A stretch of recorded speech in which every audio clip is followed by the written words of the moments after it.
पाकिस्तान कोई वास्तविकता नहीं है। या तो उसका भारत में विलय होगा या पाकिस्तान इतिहास से समाप्त होगा। 1.5 करोड़ हिंदू किस तरीके से बांग्लादेश के अंदर आज चिल्ला चिल्ला करके अपने आप को, अपनी अस्मिता को बचाने के लिए गुहार लगा रहे हैं और दुनिया के मुंह सिले हुए विभाजन की इस त्रासदी के लिए तत्कालीन कांग्रेस नेतृत्व पूरी तरह जिम्मेदार रहा है।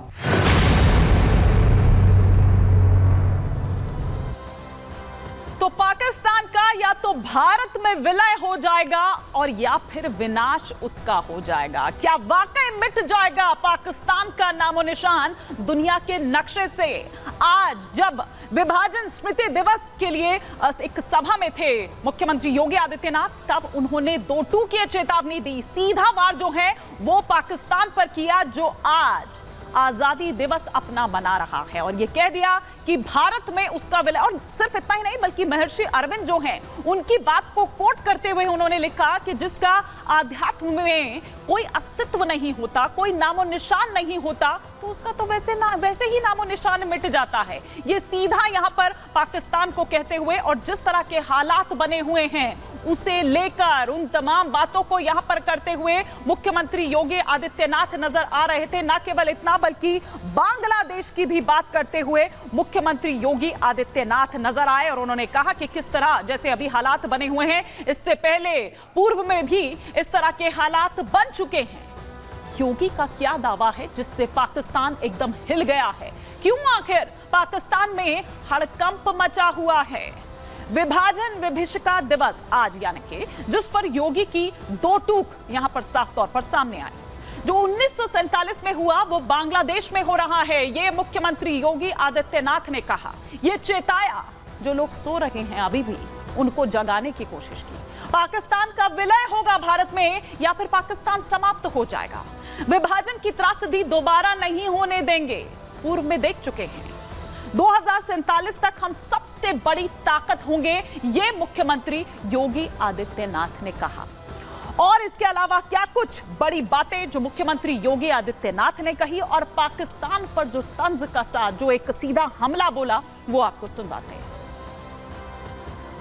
महर्षि अरविंद ने जो 1947 के पहले घोषणा की थी, आजादी की त्रासदी, देश की विभाजन की त्रासदी आजादी के मिलने के बाद अक्सर उन्होंने इस बारे में अपनी चिंता व्यक्त भी की और उन्होंने इस बात को कहा था कि आध्यात्मिक जगत में पाकिस्तान कोई वास्तविकता नहीं है। या तो उसका भारत में विलय होगा या पाकिस्तान इतिहास से समाप्त होगा, हमेशा के लिए समाप्त होगा।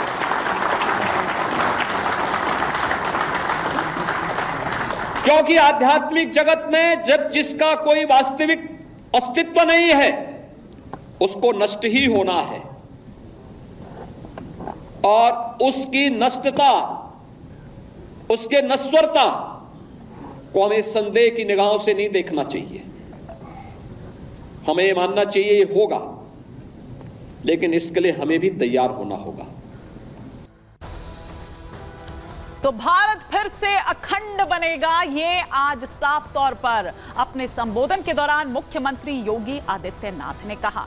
एक सभा में वो थे, जो कार्यक्रम दरअसल आयोजित किया गया था आज यानी कि विभाजन स्मृति दिवस के इस मौके पर, और उनका जो योगदान है उसे याद किया जा रहा था। और इसके लिए इस मौके पर जो योगी सरकार की और पूरे आप देखिए पूरा मंत्रिमंडल है, सिर्फ मुख्यमंत्री वहां पर नहीं है, तमाम जो डेप्यूटी सीएम है, तमाम जो मंत्रिमंडल है वो उनका वहां पर पद यात्रा करता हुआ नजर आया इस विभाजन विभीषिका दिवस पर, उस स्मृति को याद करते हुए कि जो पूर्व में गलतियां हुई हैं वो दोहरानी नहीं है।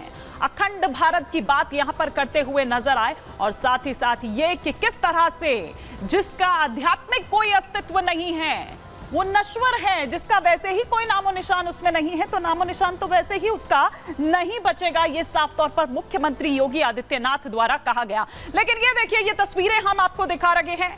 कल स्वतंत्रता दिवस का मौका है, लेकिन उससे ठीक पहले जिस तरह से एक कैंपेन पूरा चलाया हुआ है हर घर तिरंगा का, ये तिरंगा आप यहां पर देख रहे हैं, और तिरंगे के साथ मुख्यमंत्री योगी आदित्यनाथ सेल्फी लेते हुए यहां पर नजर आ रहे हैं। 9 अगस्त से इसकी शुरुआत हुई है और कल यानी कि स्वतंत्रता दिवस के इस मौके तक ये 6 दिनों का जो पूरा कार्यक्रम है वो चलाया जा रहा है और हर जगह से इसी तरह की तस्वीरें जो हैं वो निकलकर सामने आ रही है और खुद मुख्यमंत्री योगी आदित्यनाथ ने भी सेल्फी, ये तिरंगा यहां पर फहराया, लेकिन वहीं उसके साथ सेल्फी लेते हुए भी। तो एक तरफ चूंकि विभाजन जो स्मृति दिवस है उस पर गुस्से में नजर आए, पाकिस्तान को चेताते हुए नजर आए, और वहीं दूसरी तरफ वो देश प्रेम को दिखाती तस्वीरें भी आप मुख्यमंत्री योगी आदित्यनाथ की देख रहे थे वहां सेल्फी लेते हुए। लेकिन आइए आपको बताते हैं बंटवारे का ये काला दिन, ये स्मृति दिवस जो है, विभाजन स्मृति दिवस 1947 में आजादी के बाद भारतवर्ष के 2 टुकड़े हो गए थे, हिंदुस्तान, पाकिस्तान। 14 अगस्त को भारत और पाकिस्तान 2 हिस्सों में बंट गए थे। 14 अगस्त को पाकिस्तान को आप ये कह लीजिए कि वो आजाद हो गया था, पाकिस्तान अलग टुकड़े में बंट गया था और इसीलिए आज वो अपना आजादी दिवस मनाता है। 14 अगस्त को ये हुआ जब भारत और पाकिस्तान 2 हिस्सों में बंट गए थे। नेक्स्ट चेंज हम करें प्लेट तो एक भारत और दूसरा धर्म के आधार पर यानी कि पाकिस्तान बना था। एक भारत, हिंदू जो है वो यहां रह गए और जो मुस्लिम है वो चले गए दूसरी तरफ यानी कि पाकिस्तान, और इसी आधार पर दरअसल ये बंटवारा हुआ था। भारत को 2 हिस्सों में अंग्रेज अफसर सिरिल रेडक्लिफ ने बांटा था। वो तमाम बातें भी हम आगे आपको बता रहे हैं कि कर सिलसिलेवार तरीके से कि पाकिस्तान और भारत को अलग राष्ट्र किस तरह से घोषित कर दिया गया था। लेकिन 14 अगस्त 1947 को भारत के लिए बहुत ही ये एक बुरा दिन था। आप इसको इस तरह से समझिए कि अपना शरीर का एक अंग जो है, मतलब आधा, वो दो हिस्सों में बंट गया है।